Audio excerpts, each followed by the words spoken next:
Invocation, justification, petition. If you have gone down your journey thinking this was the only structured way to pray to the gods, you'd be wrong. Hymns are like so important. So let me explain to you exactly why. A hymn is a poem or song that is used to either honor a deity or petition one. These can be recited or sung with music. It's really your choice, but the most important thing is the content of the hymn. Hymns typically include praise and adoration of the deity, narration of the deity's birth, powers, and or roles, description of the deity's epithets and or attributes, and lastly, summons and prayer to the deity. Now that may sound like a lot, but you can honestly just do your thing when it comes to hymns. Like, there's no strict guideline for what to say or what not to say, only references from ancient times. I have to stress though that the prayer being on paper less structured does not make it any less impactful, useful during ritual, or important to Hellenic polytheism as a whole. The ancient Greeks were all over this stuff, and you should be too.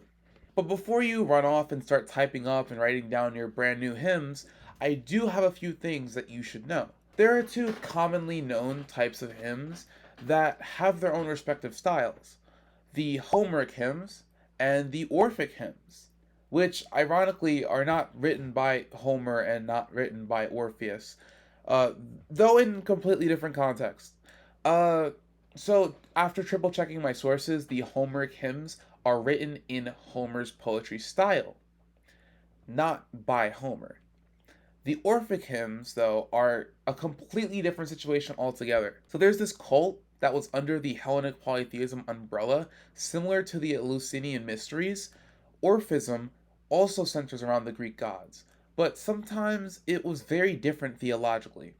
The Orphic hymns, according to the followers of Orphism, are said to have been written by Orpheus. You know, the guy whose wife died and he went to the underworld to get her back, but he was told not to look back at her when leaving, so of course he looks back and she's dragged back into the underworld. Top 10 fumbles in the history of ever. That guy. But I want to very clearly say to you, the viewer, that this belief is not carried over into Hellenic polytheism. This does not invalidate those hymns entirely, though. A lot of theology does overlap, so some differences can be seen as small details. So if you wish to use these as religious primary sources, go for it. But know that some of what you will come across is deviating away from general Hellpool. For the sake of this video, though, I'll be saying that the Orphic hymns are 100% used by Hellenic polytheists in the context of prayer. Reciting both Homeric and Orphic hymns during rituals, as well as using that style to make your own hymns, is what is commonly practiced. It is also a common practice to give an offering or libation on top of reciting a hymn, but this is mostly just if you're reciting the hymn by itself. If you're in the middle of a ritual or using the hymn supplemental to something else, I would just do an offering separately from the hymn. I personally think of it as, okay, Aphrodite, I have your attention, and I'm singing fairly awfully at you, so here's something to snack on while you listen. Or something along the lines of that. I will clarify, though, that singing hymns isn't exclusive to good singers. Even if you quote-unquote can't sing, the gods love to hear you sing about them. Now that you know everything you need to know about hymns, make sure to click the link in the description and check out the Orphic and Homeric hymns.